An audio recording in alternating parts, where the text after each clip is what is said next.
이 오늘 창세기 14장 본문은 성경에서 처음으로 등장하는 전쟁 이야기입니다. 보통 전쟁이 아니고요. 4나라 연합군과 5나라 연합군의 싸움, 그 연합국 간의 전쟁이니까 세계대전이죠. 세계 1차 대전이 있기도 전에 아주 태고 시절에 세계대전이 열린 겁니다.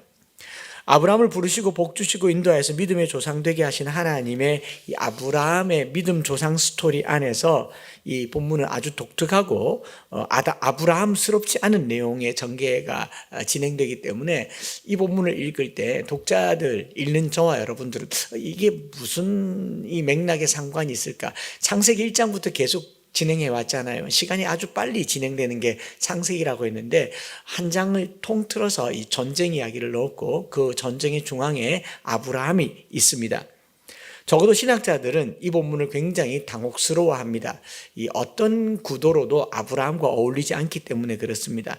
아브라함이 군사활동에 참여했고 이 군사활동은 보통 군사활동이 아니고 4개국 연합군과 5개국 연합군의 싸움에서 5개국 연합군은 패배했고 4개국 연합군을 뒤쫓아가서 그들을 급습해서 그들을 이제 초토화시키고 전리품들을 빼앗아 오는, 소위 말해서 세계대전의 한복판에서 모든 나라들을 초토화시키고 아브라함의 조카를 구출해내는 영웅담의 이야기가 창세기 14장의 이야기입니다. 우리가 생각한 아브라함은 복의 근원이었고 땅의 모든 족속이 너로 말미암아 복을 얻을 것이라고 생각했던 그 이미지가 아브라함이 정복자 혹은 전사로 등장하기 때문에 물론 이렇게 볼 수는 있겠죠. 아브라함을 저주하는 자는, 너를 저주하는 자는 내가 저주할 것이고 너를 축복하는 자에게 내가 복을 내리라. 이 맥락에서 본문을 보기도 하겠습니다만은 전반적으로 아브라함은 평화를 추구하는 나그네의 이미지가 훨씬 더 강합니다. 왜냐하면 이 앞전에서도 아브라함과 조카 롯의 이 목자들과의 갈등 상황을 아브라함은 평화적으로 해결합니다. 싸워서 조카를 굴복시킨다거나 너 가만히 있어 라고 하기보다 너가 가는 대로 가면 내가 반대로 가겠다. 뿐만 아니라 곳곳에서도 아브라함은 갈등보다는 평화를 추구했었는데 여기서는 전쟁하러 나갔어요. 물론 조카를 구하러 갔다라고 하는 명분은 있습니다. 그렇지만 바로 13장에 조카랑 등졌잖아요. 이제는 남일 수도 있는데 이 무리한 전쟁을 했다라는 것이 해석에 여러 가지 생각들을 만들어 가는 거죠. 이 5개국, 4개국 모두 9개 국가가 참여하는 세계대전에 더군다나 집에서 기른 318명으로 헤브론 남쪽 지방에서 북쪽까지 한 190km, 200km를 달려가듯이 달려가서 급습한 겁니다. 아브라함이 전쟁 영웅인 거죠. 히어로로 이렇게 등장하고 있습니다. 자, 아브라함의 이미지가 어떠냐? 여호와의 말씀을 따라 나섰던 목자, 목축업을 하던 목자였습니다. 말씀을 따라서 점점 이동하는 유목민에서 그 땅에 기근이 들자 애굽에 내려가서 장사하는 상인, 장사꾼으로, 그리고 거기서 많은 재산을 몰고 돌아와서 이제는 어떻게 해요? 전사로. 아브라함의 이미지가 계속 바뀌는 거죠. 그리고 오늘 본문은 이 세계대전을 종식시키고 그 후에 만난 두 왕들의 만남에 대한 이야기가 우리가 읽은 17절부터 24절까지의 이야기입니다. 저는 개인적으로 318이라는 숫자를 좋아합니다.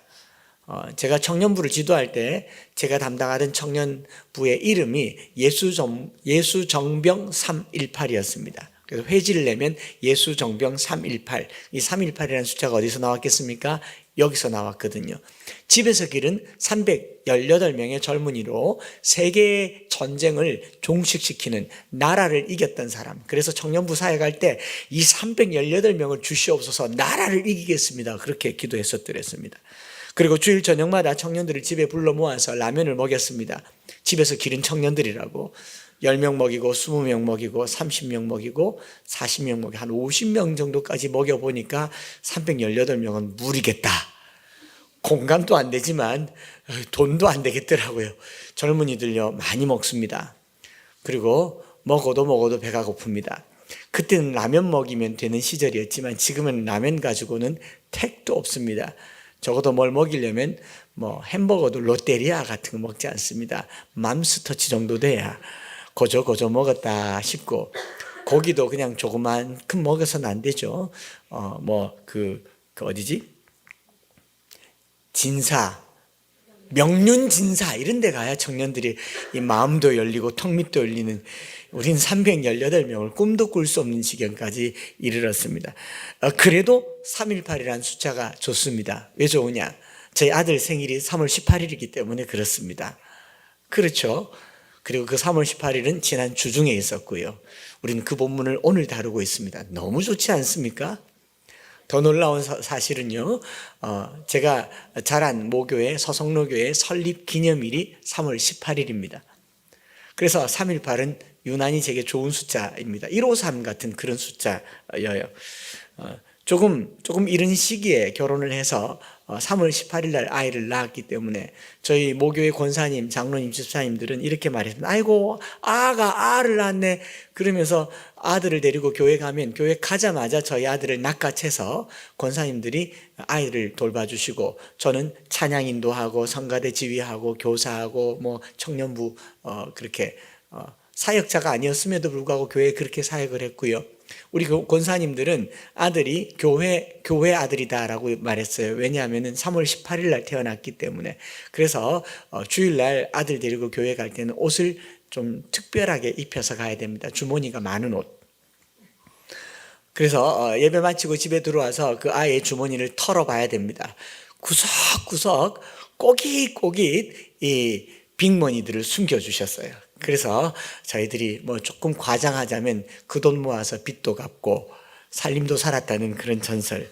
그래서 3월 18일 좋아하고 318 좋아하고, 오늘 본문은 318로 끝날 수가 있겠죠. 그런데 그런 각도에서 이 집에서 기른 318명이 14장 전체에서 굉장히 크게 와닿았는데, 조금 더 깊게 말씀을 증거하기 위해서 이렇게 읽어가다 보면 318이라고 하는 집에서 기른 청년들이 나라를 이긴 아브라함의 이야기가 이 이야기의 전체의 주류에 들지 않는다는 것을 알게 됩니다. 이걸 굳이 318이라고 왜 썼는지는 모르겠어요. 그랬더니 이 파자 해석을 하는 사람들, 숫자를 가지고 어떤 의미 부여하는 해석을 하는 사람들은 318을 예수 그리스도의 숫자다라고 얘기하는데, 그런 터무니없는 해석들이 어떻게 나왔는지는 잘 모르겠습니다만은 어쨌든 그닥 중요하지 않다라는 생각을 해봤고요. 아브라함이 집에서 기른 사람이 318명이라고 하는 이 사실은 여기 한번 나오고 이후로 등장하지 않습니다. 소위 말해서 이 네 나라 다섯 나라 연합국과의 전쟁에서 318명으로 이들을 초토화시킬 수 있을 정도의 군사력과 전투력이라면 15, 16, 17장, 18장, 19장의 아브라함은 큰 민족을 이미 이루었을 겁니다. 그렇지 않겠습니까? 이미 군사들을 데리고 있는 거고요.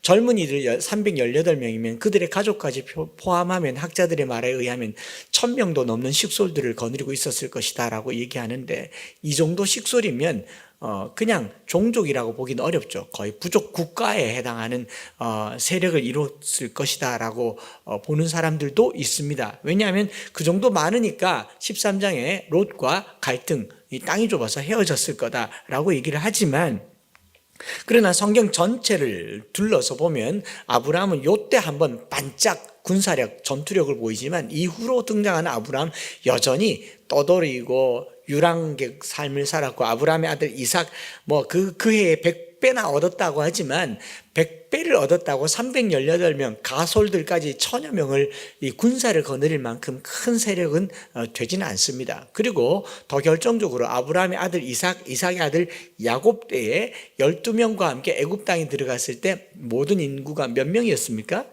70명이 고센 땅에 들어갔어요. 그러면 지금 아브라함의 318명을 그냥 내 집에서 내가 데리고 키운 나의 종, 나의 식구들이라고 보기에는 가능성이 좀 희박하지 않는가 생각을 하는 겁니다. 그러니까 군대를 조직해서 군사훈련을 할 만큼 큰 세력을 아브라함은 갖추지 않습니다. 그리고 더 결정적인 증거가 뭐냐면 13절에 보면 그 전쟁에서 패해서 도망한 자가 와서 히브리 사람 아브라함에게 알리니, 그때 아브라함이 아모리족 속에 있었다 이렇게 얘기하는데, 히브리 사람이란 말이 또 성경에 처음 나옵니다. 이 히브리라는 말은요 이브루라고도 하고요, 이 히브리라고 하는 하비루, 아피루라고도 하는데 종족의 이름 아닙니다. 히브리라고 하는 족속의 이름이 아니라 사회적 범주로 쓰는 개념의 이름입니다. 어떤 이름이냐면 나그네, 떠돌이, 유랑객, 그리고 집시, 이런 개념으로 쓴 게 히브리란 말입니다. 그러니까 아브라함이 그냥 나그네예요. 떠돌이인데 아모리 족속의 땅에 이 만물의 상수리 숲풀 근처에 살고 있었던 그냥 떠돌이였습니다. 이 318명은 그러면 어디서 나온 숫자인가? 그 다음에 나오죠. 13절 후반부에 보면 마므레는 에스골의 형제요 또 아넬의 형제라 이들은 아브람과 동맹한 사람들이더라 라고 얘기하죠. 그리고 24절로 넘어가서 보면 오직 젊은이들이 먹은 것과 나와 동행한 아넬과 에스골 마므레의 분깃을 제할지니 그들이 그 분깃을 가질 것이니라. 무슨 말이냐? 아브라함이 집에서 길렀다고 하는 318명은 아브라함이 혼자 독자적으로 길렀다고 하는 이 318명의 숫자가 아니라 그 아모리 족속 마므레 지역에 살던 사람들과 동맹한 사람들, 조금 더 확대해서 해석하면 아브라함은 그 지역 사람들과 상당히 조화롭게 살고 있었다. 비록 나그네였고 떠돌이였고 이방인과 같은 삶을 살았지만 그 지역 사람들에게 좋은 영향력을 끼치고 살았고, 아브라함의 조카가 잡혀갔다는 소식을 듣고 318명이 분개해서 일어나서 우리도 도울게요 라고 함께 연합했던 연합군이 318명이다 라고 보는 것이 조금 더 합당한 해석이 아닐까 생각합니다. 그러니까 우리 개념 속에서는 아브라함이 복을 많이 받아서 한 집에 318명을 데리고 있었다. 그러니까 머릿속에 어떤 생각이 듭니까? 난 앞으로 회사를 하고 기업을 하면 우리 회사의 직원을 318명 뽑을 거야, 이런 생각을 한다거나, 나는 300명이 넘는 식솔들을 데리고 나라를 일으킬 거야, 이런 생각을 하는 게 아니라 아브라함은 여전히 히브리 사람이었다. 히브리 사람은 무슨 뜻이라고요? 나그네, 떠돌이, 유랑객, 방랑객, 집시, 그냥 아무것도 아닌 들판에 사는 사람들이었어요. 물론 양떼가 좀 많고 소떼가 좀 많고 목자들이 좀 많을 수는 있겠지만 나라를 감당할 만큼 큰 세력은 아니었다라는 겁니다. 우리가 고지론적으로 아브라함을 해석하면 복 많이 받은 사람, 그래서 우리도 복 많이 받아야 된다라고 하지만 아브라함은 복을 많이 받은 사람이 아니라 복을 많이 누린 사람이고 복을 많이 나눈 사람이고 그 복과 함께 조화롭게 사는 사람이었을 가능성이 훨씬 높다라는 것이 앞뒤 문맥에서, 만약에 여기서 318명 계속 데리고 살았더라면 걷어먹이려면 거덜났을 겁니다. 청년들 300명 집에서 밥 먹일 수 있습니까? 못 먹입니다. 많이 먹어요. 많이 먹고 더 먹어요. 우리 교회는 청년들만 많이 먹는 게 아니라 청소년들도 많이 먹어요. 아예 청소년 쪽부터 배를 키워서 나오더라고요. 그러니까 내가 재산을 많이 해서 많이 거두겠다라는 생각보다 조화롭게 살았고, 어려운 일을 당했을 때 318명의 동맹한 군사들과 아모리 사람들, 그 사람들이 함께 했다라는, 그게 굉장히 중요한 겁니다. 여러분들 어려움 당할 때 외면당하는 경험이 더 많습니까? 누군가 와서 함께 도와준 경험이 더 많습니까? 이게 굉장히 중요한 이야기죠. 아브라함이 처한 어려움, 아브라함의 조카가 처한 어려움에 사람들이 모였다라고 하는 것, 이것이 복의 근원이 되는 하나의 방편이다라는 것이 오늘 본문을 읽고 저희가 느낀 그런 느낌이었던 거죠. 그래서 이 318명의 상당수는 아브라함의 식솔들이라기보다 그 지역에 머물면서 공동체를 이루고 동맹하고 하나 되어 조화롭게 살아가는 아모리 사람들이었을 가능성도 배제할 수가 없는 거죠. 아브라함을 복의 근원으로 부르시고 그렇게 살아가는 한 모양의 양태를 볼 수 있다라는 이야기입니다. 더불어 함께 평화로운 삶. 한번 따라해 볼까요? 더불어 함께 평화로운 삶. 이게 아브라함의 삶이었습니다. 만물의 숲을 근처 상수리 나무 아래 살았지만 더불어 함께 살았습니다. 그런데 아브라함의 조카 롯은 여기서 또 대조적으로 나오죠. 소알 들판에서 소돔에 가서 살았습니다. 굉장히 좋은 도시였습니다.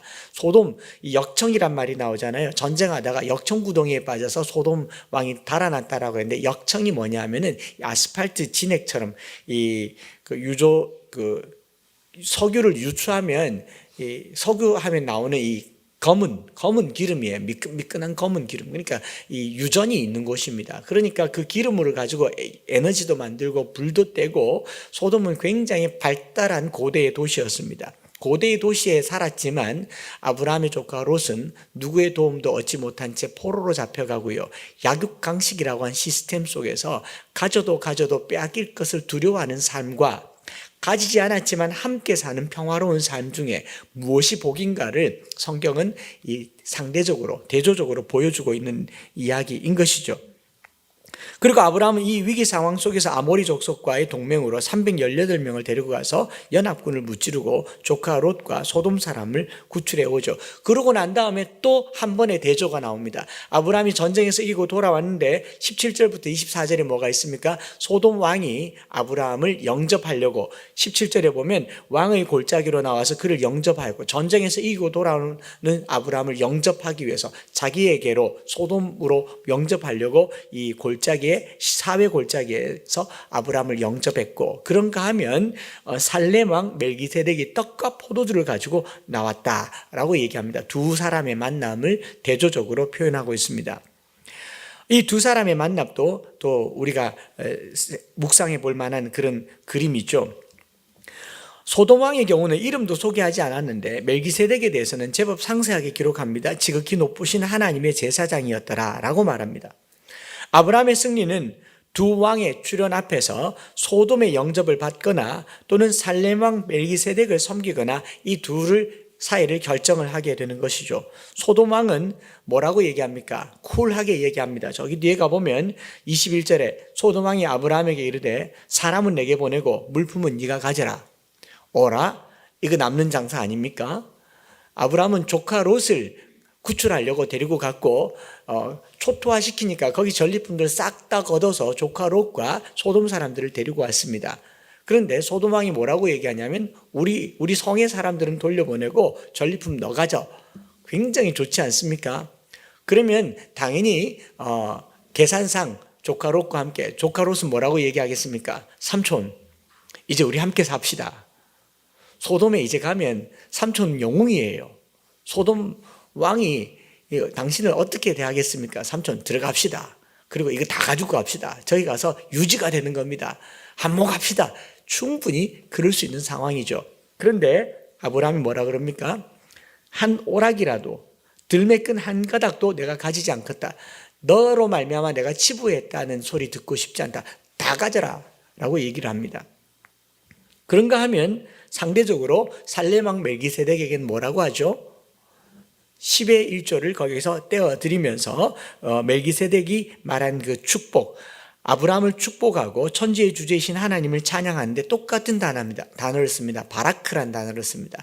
바라크를 사람에게 쓰면 축복이고 하나님께 쓰면 찬양이라 그랬죠. 바라크란 단어를 3번 이상 쓰면서 아브라함을 축복하고 하나님을 찬양할 때 아브라함은 소돔 왕을 선택하지 않고 멜기세덱을 선택을 합니다. 여기 멜기세덱 많은 학자들이 연구했고 많은 글들이 있지만 사실 멜기세덱에 대한 정보가 없어요. 시편 110편에 한번 나옵니다. 나와서 하나님께로부터 비롯된 제사장을 상징하는 말, 멜기세덱은 사람이 만든 질서가 아니라 하나님으로부터 나왔다. 그러니까 출처가 불분명하다. 족속도 뿌리도 잘 모르겠다 라는 말로 시편 110편 4절에 쓰이기도 하고, 또 히브리서 5장, 6장, 7장에 예수 그리스도를 표현하기 위해서 멜기세덱을 씁니다. 멜기세덱의 반차를 따랐다라고 하는데 우리가 여기서 잠깐 헷갈리지 말아야 될 것은 예수님이 멜기세덱의 후손이다거나 멜기세덱의 계보를 따랐다라고 해석하는 것은 바람직하지 않고요. 멜기세덱과 같이라고 되어 있습니다. 히브리서에 보면 멜기세덱처럼 뿌리도 알 수 없고 사람의 뿌리가 아닌 것 같은 뭔가 신비롭고 초월적인 존재로서의 예수 그리스도를 말하는 겁니다. 그러니까 멜기세덱도 뿌리를 모르는 겁니다. 뿌리를 아무리 몰라도 어느 정도까지는 추론해 볼 수 있느냐. 노아의 후손인 것은 맞겠죠. 세상 다 쓸어버리고 노아의 세 아들로부터 나왔으니까 셈인지 함인지 야벳인지 모르겠지만 나왔는데 뿌리가 모른다고 해서 하나님으로부터 내려왔다라고 볼 수는 없어요. 단지 멜기세덱이란 말을 적어도 제가 받아들일 때는 잘 모르는 사람입니다. 모호한 사람이에요. 어느 성의 왕인지 어느 나라의 왕인지 몰라요. 소돔의 왕은 소돔 왕인데 살렘 왕이라고 하니까 대부분 학자들은 예루살렘 평화의 왕, 그래서 예루살렘의 왕 멜기세덱이라고 하는 해석이 전통적인 견해지만 적어도 전체 맥락이나 시편과 히브리서를 봤을 때 멜기세덱은요, 그냥 조금 쉽게 표현하면 족보 없는 사람이죠. 족보 없는 사람, 하늘로부터 족보일 수도 있고 족보가 없을 수도 있고 정말 뿌리도 없고 근거도 없는 사람. 아브라함이 봤을 때는 요즘식 표현으로 말하면 듣보잡인 겁니다. 듣보잡. 듣도 보도 못한 그것인 거죠. 소돔은 굉장히 큰 성이고 소돔과 고모라 여호와의 동산 같고 모든 것이 충분한 소돔 왕은 영접하면서 내가 가진 전리품도 다 가지라고 하는데 멜기세덱은 와서 떡과 포도주를 가지고 와요. 이것도 우리식으로 기독교식으로 표현하면 떡과 포도주는 성찬이고 또 하나님께 예배하고 제사할 때 쓰는 것이다 라고 볼 수도 있겠지만 소돔 왕은 그냥 나왔겠습니까? 떡과 포도주뿐만 아니라 고기도 가지고 나왔겠죠. 산의 진미를 가지고 나왔겠죠. 비교가 전혀 안 되는 이 소돔 왕의 영접과 소돔 왕의 이 제안 다 가져라 하잖아요. 근데 멜기세덱은 뭘 하냐면 마치 자기가 모아인 것 같은데 모하면서 아브라함을 축복하고 하나님을 찬양하라고 하는데 하나님을 찬양하는 그 순간 아브라함의 정신이 번쩍 든 겁니다. 왜? 모든 신 중에 뛰어난 신, 지극히 높으신 하나님을 찬송할지로다. 천지의 주제시요 지극히 높으신 하나님이여 아브라함에게 복을 주옵소서. 19절 20절에 멜기세덱이 이 아브라함에게 축복하고 하나님을 찬양하는 이 부르는 하나님의 이름을 아브라함이 자기가 만난 하나님과 같은 하나님이라는 것을 알게 된 거죠. 눈에 보이는 물질적인 제한들과 눈에 보이지 않는 하나님의 이름 부르는 것 속에서 아브라함은 멜기세덱을 선택합니다. 그리고 그에게 그가 얻은 전리품의 10분의 1을 주고 나머지를 그 소돔 왕에게 줍니다. 여기서 우리가 11조라는 표현을 쓰죠. 11조라는 표현. 오늘날 우리가 아는 개념의 11조, 율법에 명시되기 전에 레위기에 나와 있기 전에 11조가 있고 아브라함 11조를 떼어서 멜기세덱에게 바쳤습니다. 이 모든 것은 하나님의 것이다 라고 하면서 멜기세덱에게 바치듯이 드려요. 소돔 왕은 오히려 내게 주는데 아브라함은 멜기세덱에게 11조를 줘요. 이걸 가지고 이 하나님 앞에 11조를 드려야 된다라고 11조 설교를 하는 것은 바람직한 해석은 아닐 수 있습니다. 여기에 꽂혀서 11조를 강조하거나 강요해서는 안 될 것 같아요. 왜 그러냐면 아브라함이 내가 얻은 것의 10분의 1을 멜기세덱에게 줬으면 10분의 9는요 소돔 왕에게 줬어요. 다 줬어요. 이 본문의 핵심은요, 내가 소득한 것의 10분의 1은 하나님께 드려라 라는 말이 아니라 아브라함은 지금 뭘 얻는 데 관심이 없는 사람입니다. 소돔 왕에게 뭐라고 얘기합니까? 내가 실오라기 하나라도 들매끈 한 가닥이라도 갖지 않겠다 하고 다 줘버리잖아요. 아브라함은 지금 소유에 관심이 있는 게 아니에요. 아브라함의 관심이 어디 있는가를 보는 겁니다. 오늘 말씀의 핵심이고 결론이고 기도 제목입니다. 이 본문의 가장 중요한 부분이 어떻게 보면 여기 있다라고 보는 거죠. 아브라함이 소유를 어떻게 10의 1조를 드렸느냐가 아니라 아브라함은 소유 자체에 관심이 없었어요. 아브라함의 관심은 사람이었습니다. 아브라함은 조카 롯을 구하러 갔고 롯을 구하여 왔고 소돔 사람은 소돔 왕에게 돌려보냈고 아브라함이 그가 함께 데리고 갔던 318명과 함께 했던 이 에스골의 형제 아넬의 형제들에게 그들이 사용한 경비들은 다 주어라. 아브라함의 관심은 물질입니까? 사람입니까? 사람이라는 것을 알게 되죠. 복의 근원이 된다라고 하는 것은 물질적 관점에서만 해석하면 안 되고 사람에게 관심을 기울여야 된다라는 겁니다. 아브라함은 하나님의 부르심과 모든 복이 하나님으로부터 주어진다는 데 대한 확신이 있기 때문에 내가 지금 무엇을 가지고 있느냐는 중요하지 않았습니다. 그래서 멜기세덱에게 10의 1조도 주고 나머지는 다 소돔 왕에게 줘버렸습니다. 그 다음에 자기의 관심은 사람에게 있으니 나와 함께한 이 사람들 저들의 먹을 것과 저들의 경비를 제하여 달라고 얘기를 하는 겁니다. 그가 얼마를 가졌느냐? 아브라함은 관심이 없습니다. 더 중요한 것은 누구를 살릴 수 있느냐, 누구를 붙들었느냐가 더 관심이 있는 거죠. 아브라함은 하나님을 붙들었고 사람 살리는 일을 하였던 것입니다. 이것이 복의 근원이 되는 것입니다. 오늘 설교 초두에 코로나 때문에 교회가 예배를 모여야 되느냐 말아야 되느냐를 두고 본다면 오늘 우리 교회의 결단은 어떻습니까? 교회에서 예배를 못 드리니까 죽을 것 같습니다. 살고 싶어서 교회 가자고 합니다. 그러나 살고 싶어서 교회 오시면 안 됩니다. 살리기 위해서 교회에 오시지 말아야 하는 겁니다. 우리는 살리기 위해서 존재하는 공동체이지 살기 위해서 존재하는 공동체가 아닙니다. 나 살자고 남 죽이는 거, 이거 교회가 할 짓이 아닌 것이죠. 나 살자고 예배 모여서 확진자가 늘어나는 거, 교회가 할 짓은 아닌 것입니다. 살리기 위해서 단 한 사람에게라도 나쁜 영향을 끼치지 않기 위해서 자기 자리를 지켜주는 거, 이게 우리가 해야 될 일이죠. 우리가 모여서 얼마를 걷느냐, 손에 얼마를 갖느냐, 얼마의 성도가 모이느냐, 그거 별로 중요한 일이 아닌 것이죠. 사느냐가 아니라 살리느냐가 지금 우리의 과제인 것을 믿습니다. 우리는 물질이 있으면 위대한 일을 할 수 있을 것이라고 생각합니다. 그리고 모으고 축적합니다. 그런 축적은요, 소돔에 많습니다. 소돔이 얼마나 많이 모였습니까? 그런데 소돔에 모여있는 그 물질, 역청 때문에 이 연합군 전쟁에서 패했어요. 그들이 쌓아둔 물질, 역청 때문에 미끄러져서 발이 빠져서 연합군 전쟁에서 그돌라오멜에게 패하기도 했고요. 나중에 소돔이 불타오를 때요, 이 역청이 뭐 했겠습니까? 불바다가 됐을 때 하늘에서 불이 계속 내렸겠어요. 그 역청에 불 붙어서 불이 확 번진 겁니다. 쌓아둔 재물이 재앙이 된 겁니다. 쌓아둔 재물이 재앙이 될 수가 있다라는 겁니다.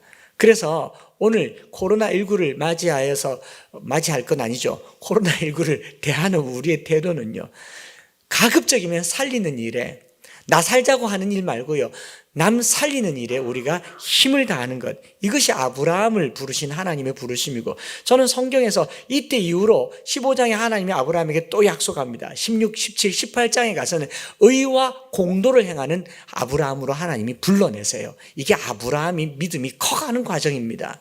아브라함은 전쟁 잘한 사람이 아니라 전쟁 후에 본인의 선택이 어떤 선택이었는지를 잘 보여주는 일을 하고 있는 거죠. 아브라함은 자기가 가진 모든 것보다 그가 얼마나 살릴 수 있느냐에 관심이 더 많았습니다. 롯도 구하고 소돔 사람들도 구했습니다. 그리고 아모리 지역 사람들의 분깃도 나누어 주는, 그것을 우리는 복의 근원이라고 합니다. 이것이 아브라함을 부르신 이유이죠. 그리고 성경에 나와 있는 이 생뚱맞은 한 사람 멜기세덱, 이걸로 끝이에요. 다시 등장하지 않습니다. 그러니까 그야말로 듣보잡이죠. 이 한 사람의 말 때문에 아브라함은 거룩한 결정을 내릴 수 있게 되는 겁니다. 성경에는 정말 잠깐 등장하고만 많은 사례들이 많습니다. 나귀 등장하고 사라지고 등장하고 사라지지만 그때그때마다 하나님의 거룩한 뜻을 전하는 그런 존재들이 많은 거죠. 우리도 똑같이 두 왕을 마주하고 서 있을 수 있습니다. 소돔의 선택을 할 수 있어요. 물질은 너 가져라. 좋은 오퍼를 받을 수가 있습니다. 그 오퍼를 따라가다 보면 역청구덩이가 불구덩이가 될 수가 있습니다. 근데 아브라함의 고백 정말 기가 막히지 않습니까? 네 말이 내가 아브라함으로 치부하게 하였다 할까 하여 네게 속한 것은 실 한 오락이나 들매끈 한 가닥도 내가 가지지 아니하리라. 아브라함이 복의 근원이 되게 하겠다라고 했을 때 물질에 관심을 가졌더라면 이거 챙겼어야 됩니다. 얼씨구나 하고 챙겼어야 됩니다. 그러나 아브라함은 여기에 관심이 없습니다. 그에게 복 주시는 하나님께 관심이 있었고 그가 살릴 수 있는 사람에게 관심이 있었던 거죠. 저희 교회가 이 어려운 시기에 성도들 아무도 어렵단 말 하지 않고, 제가 보니 어려운데 맞벌이 부부들이 집에 들어앉아 있는 분들도 있고, 또 두 부부가 직장을 그만두고 집에 있는 분들도 있고, 또 집에만 있으니까 쌀은 또 얼마나 빨리 축납니까? 얼마나 먹어 제낍니까? 그러니 생활비가 많이 든다는 거예요. 저희 집사람이 그런 말 좀 쓰지 않는데 생활비가 많이 든다 이렇게 얘기를 하더라고요. 난 집 잘 안 먹는데. 어쨌든 이런 상황에 있다 보니 얼마나 어려웠겠습니까? 많은 그런 와중에도 순장들이 카톡 와서 누구에게 지난 순장 모임에서 당회 장로님들이 추경하자 필요한 사람들에게 정부에서 지자체에서 긴급 재난기금을 쓴다고 하는데 우리도 쓰자. 그래서 사람을 고르고 모든 사람에게 다 주고 싶지만 그럴 수는 없으니까 우선적으로 긴급한 사람에게 이 재정을 쓰자고 얘기하는 것 너무 고맙고, 희망 프로젝트, 섬김에서 희망으로 나아가는 이 프로젝트 너무너무 고맙습니다. 저나 여러분들이 이 코로나를 이길 수 있는 가장 큰 힘은요, 살려고 하지 마시고 살리려고 하시는 그런 아브라함의 세대들이 되시기를 축복합니다. 여러분, 우리가 살기 위해서 모이려고 하지 마시고요, 살리려고 당분간은 모이지 맙시다. 대신은 살리기 위해서 내가 가진 것 하나씩 둘씩 어려우면 처분해야죠. 살리는 데 쓸 수 있으면 좋겠습니다. 살리다 보면요, 나도 살게 됩니다. 살리다 보면 모두가 살게 됩니다. 우리 한 주간 동안 그리 사시고 순원들과 함께 더 적극적으로 살리는 희망 프로젝트가 되시기를 바랍니다. 저희가 섬김 프로젝트에 개척교회나 미자립교회 월세를 지원하는 거 지난주 그 전주부터 해서 계속 30만 원씩 매주 부활절까지 하는데, 뭐 그냥 송금을 해줬더니 목사님께서 그렇게 하라고 안 했는데 교회 현황이라고 알려주더라고요. 첫 주에는 그 상가에 코로나 확진자가 생겨서 상가 자체가 폐쇄돼서, 안 그래도 교회가 개척교회인데 2주간 예배를 못 드렸다. 예배를 못 드려서 헌금도 없고 뭐 그렇다고 얘기를 해서 이렇게 송금을 해드렸는데, 지난주에 주중에 카톡이 왔어요. 이제 이 폐쇄가 해제돼서 예배가 가능해서 주일 예배를 드렸다라고 얘기를 하더라고요. 몇 명 드렸냐? 7명 드렸대요. 7명 드렸는데 그 목사님 아이가 4명이거든요. 목사님 아이 4명, 그리고 사모님 6명이잖아요. 한 분 성도 데리고 와서 그러면서 헌금 보고를 했는데 15,000원 그렇게 적었는데 너무 울컥하더라고요. 그래서 작지만 더 힘을 내서 우리가 섬기겠다고, 더 희망이 되겠다고, 어떻게든지 우리가 살리는 일에 힘을 다하고요. 그래서 우리는 주의 움직이는 교회가 되는 겁니다. 여러분들의 그 자리가 교회가 되는 겁니다. 안 모이는 거 아니에요. 여러분 예배 드리고 있죠? 우리는 오늘 모였습니다. 제가 얼마나 많이 모였는지 조회수로, 실시간 동시 참석자 수로 확인하고 있습니다. 그게 누군지를 몰라요. 조금 아쉬운 것은 서울에서도 제주에서도 어디서 오기 때문에 우리 성도인지 아닌지는 몰라요. 그러나 여러분들이 또 댓글 달아주실 테니까, 또 순장들이랑 나눔할 거니까 알겠죠. 움직이는 교회가 되어서요, 살리는 교인들 되시길 바랍니다. 살려고 바둥바둥하지 마시고 살리려고 하는 그런 한 주가 되기를 바라면서 이 찬양 드리며 한번 기도하겠습니다.